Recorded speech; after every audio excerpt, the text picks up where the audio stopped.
परिणी। एक पाप एक पुण्य एक राग हरणी, परिणति सब जीवन की तीन भांति वर्णी। सब जीवन की, सब जीवों की केवल तीन प्रकार की परिणति है, एक पाप, एक पुण्य और एक राग हरणी। राग हरणी मतलब वीतराग, वीतराग रूप, वीतराग का रूप परिणति। ये तीन प्रकार की परिणति बताई, लेकिन आगम में ही कहीं कहीं पर केवल दो प्रकार की परिणति बताई, दो प्रकार के भाव बताए हैं, एक शुद्ध भाव और एक अशुद्ध भाव। तो ऐसे कैसे अलग अलग बात की आचार्यों ने, कि अलग नहीं, बात तो एक ही है। यहाँ पर जो शुद्ध भाव है वह वीतराग भाव है, और जो अशुद्ध भाव है उसमें शुभ और अशुभ दोनों को लिया है, दोनों ही अशुद्ध भाव है, क्योंकि दोनों ही बंध के कारण, दोनों में से कोई भी मोक्ष का कारण नहीं है, निर्जरा का कारण नहीं है, इसलिए दोनों ही अशुद्ध भाव है। और ये जो वीतराग भाव है वह शुद्ध भाव है। अब ये क्यों बात अपन बार बार डिस्कस करते हैं कि ये दयादान तो है शुभ भाव, और हिंसा हिंसा झूठ चोरी कुशील अशुभ भाव है, तो हम जानते हैं, तो बार बार क्यों डिस्कस करते हैं कि हम जानते तो हैं, लेकिन ये नहीं मानते कि दोनों ही अशुद्ध भाव हैं। ये हमारे मन में कसक रहती है कि नहीं, शुभ भाव तो अच्छा है और अशुभ भाव तो बुरा है ही। ये तो सभी कहते हैं कि अशुभ भाव बुरा है, लेकिन शुभ भाव अच्छा है, ये हमारे अंदर कहीं ना कहीं उसकी मिठास पड़ी ही रहती है। तब तक, जब तक सम्यक्त ना उत्पन्न हो जाए तब तक ये मिठास हमारे अंदर पड़ी ही है। जब तक मिथ्यात्व के साथ है हम, तब तक हमारे अंदर ये मिठास पड़ी ही रहती है। सामान्य रूप से आप मंदिर के दर्शन करने जाएं, और कितने भी हमने स्वाध्याय कर रखा, हम तो अब सब क्लास में आने लगे ना, स्वाध्याय हो गए, लेकिन फिर भी अपने आप को टटोलो कि आप मंदिर दर्शन करने जा रहे हो, भगवान के स्वरूप का, वहां पर भगवान के सामने खड़े होकर भगवान के स्वरूप का चिंतन करते समय क्या मन में यह कसक नहीं रहती है कि मैं इतने अच्छे शुभ विकल्प कर रही हूँ, मैं इतने अच्छे शुभ परिणाम है, तो इसके फल में मुझे मतलब मेरा स्वास्थ्य ठीक रहे, या मेरे साथ सब अच्छा ही अच्छा हो। कहीं ना कहीं ये कसक किसी न किसी रूप में पड़ी ही रहती है, तभी तो मिथ्यात्व है हम, नहीं तो मिथ्यात्व भाग जाएगा। अब इसलिए ये चिंतन हम बार बार इसलिए करते हैं कि ये पहले निर्णय करना है हम, कि शुभ हो चाहे अशुभ भाव हो, दोनों ही अशुद्ध भाव हैं, दोनों ही कार्यकारी नहीं है, दोनों ही हे हैं। और क्या निर्णय करना है हमें, कि जिससे यह वीतराग भाव उत्पन्न हो वह चीज कैसी है, कैसे प्राप्त होगी, और हमने अनादिकाल से उसको दृष्टि में क्यों नहीं लिया, जबकि वो इतना आनंद स्वरूप है, तब भी हमने श्रद्धा में नहीं लिया उसे, तो क्यों नहीं लिया, कैसा है स्वरूप हमारा, ये सारी चिंतन हमें निरंतर चलना चाहिए। मतलब डिसीजन यहां तक पहुंचना चाहिए कि शुभ भाव छोड़ने का नहीं कह रहे हैं, घबराने की कोई बात नहीं है। यहाँ पर ये नहीं करें कि आप पूजा पाठ छोड़कर घर बैठ जाओ, शुभ भाव है तो पूजा नहीं करना, कल से तो हम मंदिर नहीं जाएंगे, कोई पूजा नहीं, प्रक्षाल देखने जाते थे वहां भी नहीं जाएंगे, ये नहीं कह रहे हैं आप। ये तो क्रिया की बात है। पहले तो श्रद्धान में मतलब डिसीजन होना चाहिए हमें कि ये शुभ भाव भी हैं, जैसे अशुभ भाव हैं वैसे ही शुभ भाव भी है ना। अभी डिसीजन की बात सुनते हैं, निश्चय की बात सुनते हैं, तो हमें क्या लगता है, एक बार क्या हुआ, एक स्टेशन था, रेलवे स्टेशन, और रेलवे स्टेशन पर आजकल तो ऑनलाइन टिकट होती है, लेकिन पहले तो ऑनलाइन टिकट नहीं होती थी, तो वहीं पर जाकर टिकट करानी पड़ती थी हमें। तो टिकट खिड़की, टिकट विंडो के आगे लाइन लगी हुई थी, पूरी क्यू लगी हुई थी, सब लोग टिकट लेने के लिए खड़े थे। तो एक व्यक्ति जो खड़ा था पीछे, मतलब वो इतनी लंबी लाइन थी, तो दो व्यक्ति आपस में बात करने लगे। तो पहले ने पूछा कि आप किधर जाना है आपको, तो उसने बोला कि मुझे तो मुंबई जाना है। और आपको किधर जाना, आप किधर जाने के लिए टिकट ले रहे हैं, कि नहीं मैं तो टिकट लेने आ गया, अभी मुझे ये पता नहीं है मुझे कि किधर जाना है मुझे, बस मैं तो टिकट लेने आ गया। तो उस व्यक्ति ने कहा कि अरे ऐसे कैसे, पहले निश्चय मतलब फिर वो आगे बढ़े और फिर वो वहां पर उसका उसका नंबर आ गया, इतने में तो ये बात कर रहे थे, इतने में तो नंबर आ गया उसका। तो उसने बोला कि टिकट, जो टिकट विंडो पर बैठा था आदमी, उससे कहा कि मुझे टिकट दीजिए। तो उसने बोला कि कहाँ की टिकट चाहिए आपको? ये तो पता नहीं, आप तो बस टिकट दीजिए। अरे तो वो नाराज हो गया टिकट विंडो वाला कि क्या बात कर रहे हो, आप पागल हो क्या? जाओ पहले हटो इस लाइन में से, इतनी लंबी लाइन लगी, मेरा टाइम वेस्ट कर रहे हो। जाओ पहले निश्चय करके आओ कि तुमको कहाँ जाना है, उसके बाद यहाँ आना। वो हट गया और जाके पीछे जोर जोर से चिल्लाने लगा कि कोई भी अब इस टिकट विंडो में नहीं आएगा, क्योंकि इस टिकट विंडो में तो सोनगढ़ी बैठा है। वो कह रहा है कि पहले निश्चय करके आओ। निश्चय की बात करने वाला तो सोनगढ़ी होता है। तो सबने क्या कहा उससे कि निश्चय की बात करने वाला सोनगढ़ी नहीं होता है, निश्चय की बात करना तो वस्तु व्यवस्था है। कोई भी कार्य हो, सबसे पहले तो निर्णय करना पड़ेगा, निश्चय करना पड़ेगा, उसके बाद आगे की परिणति होगी, उसके बाद क्रिया में आएगी वह बात। तो हमें पहले ये निर्णय लेना होगा कि शुभ भाव हो चाहे अशुभ भाव हो, दोनों ही हेय है। और हमने अनादिकाल से क्या किया, अशुभ भाव ही किया, और अशुभ भाव में ही हमको मजा आया, जबकि वो तो मिथ्यात्व भाव है। ऐसे ही शुभ भाव है, उसमें भी मजा आया, जब शुभ भाव भी मिथ्यात्व भाव, दोनों ही मिथ्यात्व भाव है, दोनों ही दुख रूप भाव है ना। अब देखो, अब हम थोड़ा सा गुरुदेव के प्रवचन में से ले रहे हैं, जिनके पास पुस्तक हो वो देख सकते हैं उसमें से। दया, दान, व्रत, भक्ति आदि भाव होते हैं, परंतु वह भाव शुभ आचरण रूप, शुभ भाव पुण्यबंध का कारण। उसमें से मेन मेन चीजें ले लेते हैं हम।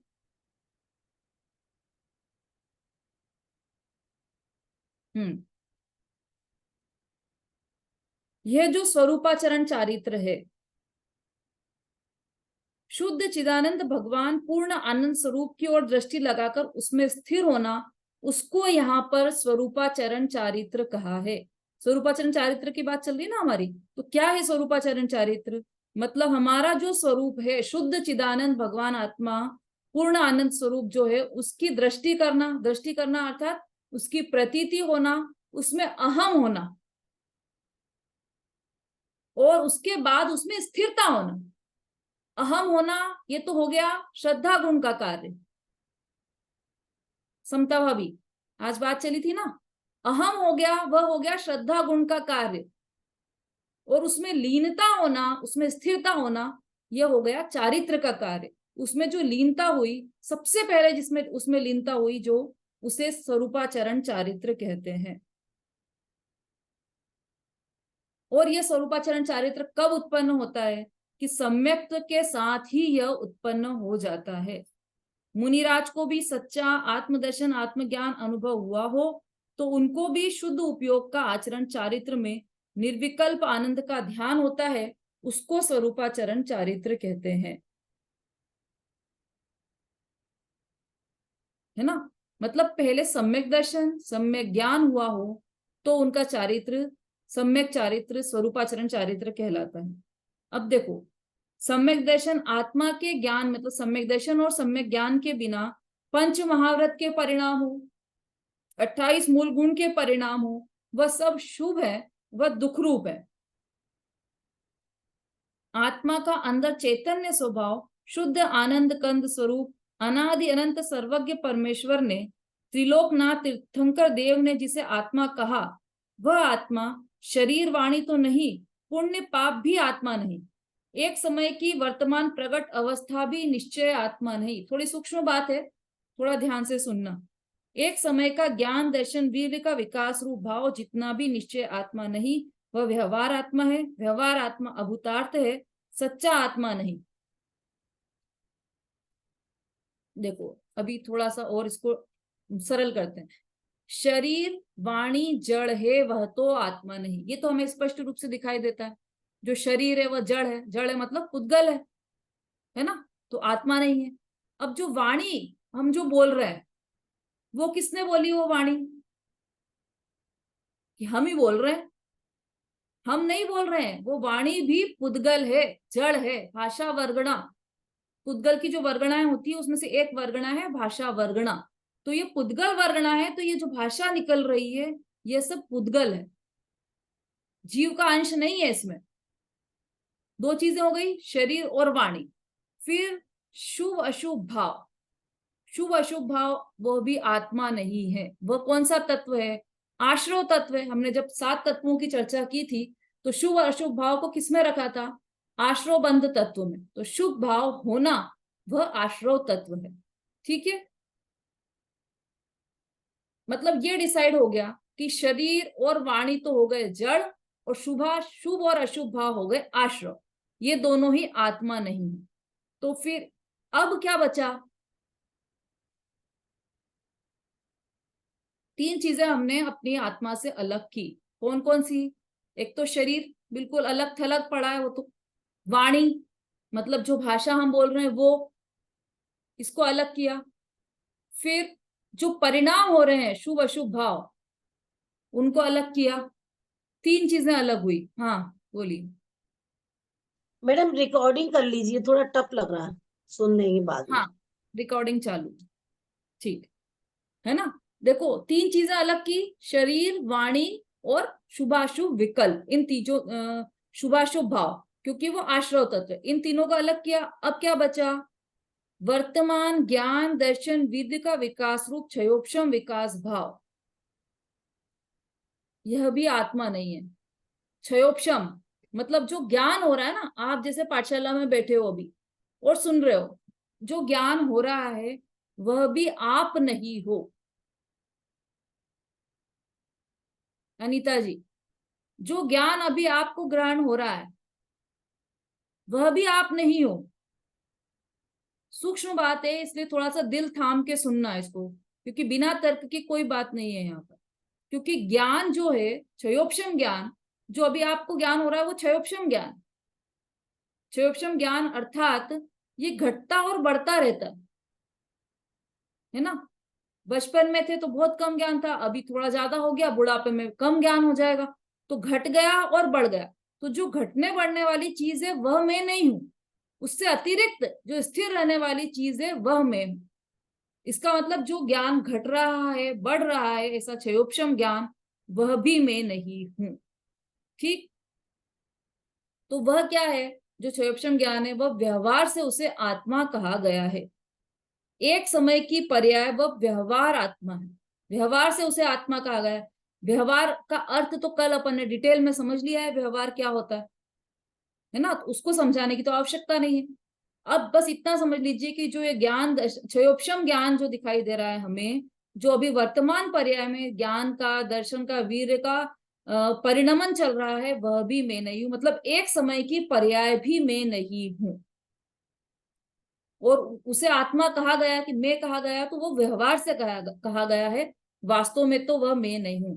व्यवहार का अर्थ अभूतार्थ है, असत्यार्थ है। ठीक, ये अपन ने कल समझ लिया था पूरा। इसको बहुत ध्यान से सुनना और समझने का प्रयास करना। यदि समझ में नहीं आए तो इसमें से आप वापस प्रश्न भी पूछ सकते हैं और आगम में से भी इसका अध्ययन आप कर सकते हैं।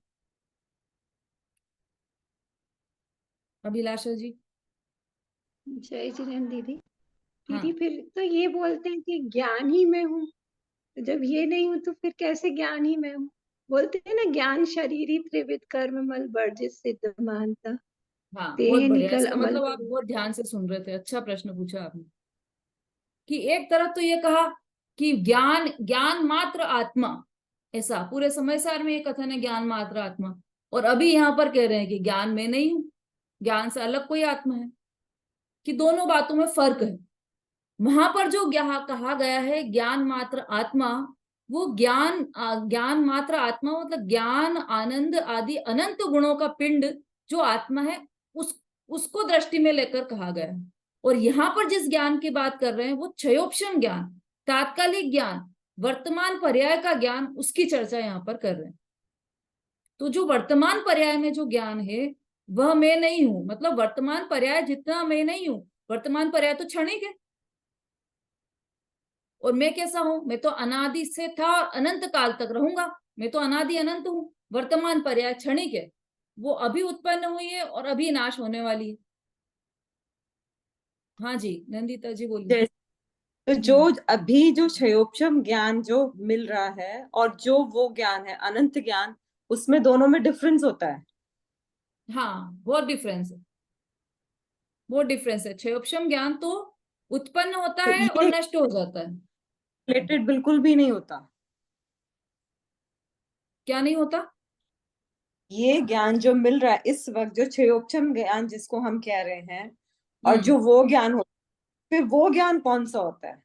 हाँ देखो, अ, अ, जिन्होंने जैन सिद्धांत प्रवेशिका पढ़ा है, जो शाम की कक्षा में आते हैं, उनको ये बात थोड़ी सरल लग रही होगी, लेकिन कोई बात नहीं। अभी यहाँ पर थोड़ा सा उसमें उत्पाद व्यय और द्रव्य की चर्चा आई है जैन सिद्धांत प्रवेशिका में। द्रव्य गुण और पर्याय की चर्चा। तो जो पर्याय है उसमें उत्पाद और व्यय प्रति समय चलता है ना। जैसे अपन हमेशा पेंसिल या मोबाइल का उदाहरण लेते हैं, जैसे किताब भी है, तो इसमें ये किताब हमें दिखाई दे रही है अभी, लेकिन इसमें प्रति समय उत्पाद हो रहा है और प्रति समय व्यय हो रहा है। सेम पर्याय का उत्पाद और व्यय, उत्पाद और व्यय प्रति समय चल रहा है। लेकिन किताब में जो पुद्गल परमाणु है वो ध्रुव है, वो वैसे के वैसे ही है, वो नष्ट नहीं हो रहे। उत्पाद मतलब नया उत्पन्न होना और व्यय मतलब नष्ट होना, वो दोनों चल रहे हैं। ऐसे ही आत्मा में जो पर्याय है उसका प्रति समय उत्पाद हो रहा है और प्रति समय व्यय भी हो रही है। व्यय होकर फिर नई पर्याय उत्पन्न होती, फिर इस पर्याय का पर्याय व्यय होती है और फिर नई पर्याय उत्पन्न होती है। ऐसा प्रति समय, समय मतलब क्या? सेकंड का असंख्यातवां भाग, मतलब हम पलक झपकाएं इतनी देर में तो कई पर्याय बदल गई हमारी। ये नियम है हर वस्तु का, छहों द्रव्यों में ये नियम लागू पड़ता है कि उनके द्रव्य गुण और पर्याय होते हैं और पर्याय में उत्पाद और व्यय होता है। लेकिन जो द्रव्य और गुण है वो अभेद ऐसे के ऐसे ही सदैव स्थित रहते हैं, उनमें उत्पाद और व्यय नहीं होता। ठीक। अब जो दो ज्ञान है हमारे, जो जिन दो ज्ञान की बात चल रही है हमारी, तो एक ज्ञान तो हुआ पर्याय में जो प्रकट हुआ है वो ज्ञान, और एक ज्ञान जो द्रव्य और गुण रूप से प्रति समय स्थिर है, प्रति समय त्रिकाली है, मतलब उसका उत्पाद भी नहीं हो रहा और व्यय भी नहीं हो रहा, वो ज्ञान। और पर्याय में जिसका उत्पाद भी हो रहा है और व्यय भी हो रहा है ना। यदि ऐसा नहीं होता तो जैसे हम पिछले जन्म में हमें जो ज्ञान था वो कहाँ गया ज्ञान? बचपन में जो ज्ञान हमें था वो कहाँ गया ज्ञान? उसका तो व्यय हो गया, इसलिए वो हमें ज्ञान नहीं है अभी। ठीक है। तो और नया ज्ञान उत्पन्न हो गया। जो ज्ञान हमें बचपन में नहीं था, उन चीजों का ज्ञान, जो पहले पाठशाला में नहीं आ रहे थे उनको इस छड़ाला का ज्ञान नहीं था, और अब छड़ाला का ज्ञान हो गया, तो उत्पन्न हो गया। मैं वो वस्तु नहीं हूं जो जिसका नाश भी हो और उत्पन्न भी हो। मैं तो वह वस्तु हूं जो सदैव स्थिर रहे, त्रिकाली रहे। शोभा जी। दीदी, जैसे कि जड़ वस्तु है, जैसे ये पेन है, तो इसमें व्यय तो हो रहा है कि ये पुराना हो रहा है, पेन पुराना हो रहा है, पर इसमें उत्पाद क्या हो रहा होगा? हाँ जैसे देखो, पर्याय मतलब अवस्था, दशा, हालत। हाँ ठीक, हाँ ये इसके पर्यायवाची। तो जो पेन की अभी अवस्था है वह कैसे समझाए? डेप्रिशिएशन होता है ना, किसी भी वस्तु में डेप्रिशिएशन लगता है। जिसने कॉमर्स पढ़ा होगा उसे पता होगा डेप्रिशिएशन शब्द का अर्थ। जैसे हमने कोई कार खरीदी, आज खरीदी, ठीक है, अब उसको हमने साल भर बाद बेच दी, तो उसमें डेप्रिशिएशन लग जाता, मतलब इतने साल इतने समय रहा ना वो, उसमें चेंज आता रहा, इसलिए उस वस्तु का मूल्य का ह्रास हो जाता है। ये इकोनॉमिक्स का सिद्धांत है। डेप्रिसिएशन इकोनॉमिक्स का सिद्धांत है कि कोई भी वस्तु आज नहीं है तो उसकी इतनी वैल्यू है और उसकी वैल्यू घट घट कर कम हो जाती है, भले यूज भी नहीं किया उसको लेकिन कम हो जाती है। ठीक है। तो वो क्यों कम होती है? कि वो वस्तु में प्रति समय कोई ना कोई परिवर्तन आता ही है। तो जैसे पेन का आपने बोला, तो पेन में उसकी उस अवस्था का व्यय हुआ और नई अवस्था उत्पन्न हुई, तो नई फिर व्यय अवस्था हुआ, क्या फिर उत्पन्न? नई अवस्था उत्पन्न हुई। पर नई अवस्था इसमें क्या उत्पन्न होगी? व्यय तो होगा कि पुराना हो रहा है पेन, धीरे धीरे ये पुराना होता जाएगा, पर इसमें तो अभी नया अवस्था क्या कोई है? ना अभी कौन सी अवस्था है उसकी? अभी तो मतलब मान देखो, जो अपन है, मोटी मोटी पर्याय को पकड़ कर चलते हैं। ब्लैक कलर का पेन है, वो धीरे धीरे डल होके ऐसा लाइट हो गया, या व्हाइट कलर का पेन है लाइट, और धीरे धीरे कलर उसका चेंज होके क्रीम कलर का हो गया। ठीक है, वो अब इसके व्यय हो भी गया। एक दिन में तो हुआ नहीं है, वो पर्याय बदलती रही ना। तो जैसे जो हाँ, सफेदी का व्यय हुआ, वो क्रीम पने का उत्पाद हुआ, फिर सफेदी का व्यय हुआ, फिर क्रीम पने का उत्पाद हुआ। ऐसा ऐसा डेप्रिशिएशन। जैसे नाखून का उदाहरण दिया था उस दिन, कि नाखून एक दिन में तो बढ़े नहीं है, कि एवरी वेडनेसडे बढ़ रहे हो, एवरी संडे बढ़ रहे हो, ऐसा नाखून का है नहीं। फिर हम मंडे को देखते हैं कि अरे नाखून इतने बढ़ गए, अब तो हमें नाखून काटना पड़ेंगे, ऐसा लगता है हमें। तो ये बड़े कब है? कि तुमने इतने बड़े किए ही क्यों? जिस दिन बढ़ जाए उसी दिन काट लो, ऐसा कह सकते हैं क्या अपन? ऐसा इसलिए नहीं कह पता ही सकते नहीं। क्योंकि वो प्रति समय बढ़ रहे हैं। तो जो ये प्रति समय बढ़े ना नाखून, तो प्रति समय बढ़ने रूप जो अवस्था हुई उसका उत्पाद हुआ, और पहले वाली जो अवस्था थी उसका व्यय होता गया। अभी जैसे छोटे हैं नाखून, छोटेपन का व्यय होगा और लंबेपन का उत्पाद, फिर छोटेपन का व्यय, फिर लंबेपन का उत्पाद, ऐसे। ठीक। ठीक है, शोभा जी समझ में आ रहा है? हाँ हाँ दीदी, समझ में आया। ठीक, अब ये तो हुआ नाखून बढ़ने का उदाहरण। लेकिन कोई चीज वैसी की वैसी ही है। सम्मेद शिखर जी का पहाड़ है, वो वैसा का वैसा ही हमें दिख रहा है, बरसों से ऐसा का ऐसा ही है, तो हमें आज भी ऐसा ही दिख रहा है। तो उसमें परिवर्तन हुआ कि नहीं हुआ? कि भले ही वैसा का वैसा ही दिखे, लेकिन उसमें बहुत परिवर्तन हुआ। उसमें अनंत परमाणु नए आ गए और अनंत परमाणु निकल गए उसमें से, उस शिखर जी के पहाड़ में से। और ये पेन में भी, एक पेन में भी अनंत परमाणु है, तो अनंत परमाणुओं का आगमन हुआ और अनंत परमाणुओं का निर्गमन हुआ, तो ये अवस्था चेंज हुई उसकी।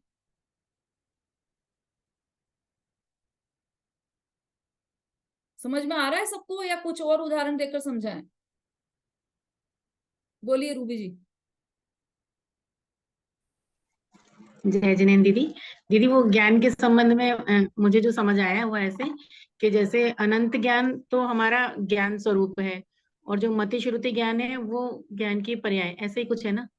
तो वो जो हाँ, अभी बिल्कुल हमारा जो ऐसा ही। क्षयोपशन है वो मति श्रुति ज्ञान है, मति श्रुति ज्ञान है, इसलिए वो हमारा नहीं है, ऐसे समझ सकते हाँ हैं क्या इसको? हाँ, ऐसा ही है। सिर्फ अच्छा। मति श्रुत नहीं, उसमें अवधि ज्ञान भी, हाँ। मन पर्याय ज्ञान भी, ये सब मेरा स्वरूप नहीं है। इसलिए यहाँ पर लिख दिया कि एक समय की जो ज्ञान की पर्याय है वह मेरा स्वरूप नहीं है।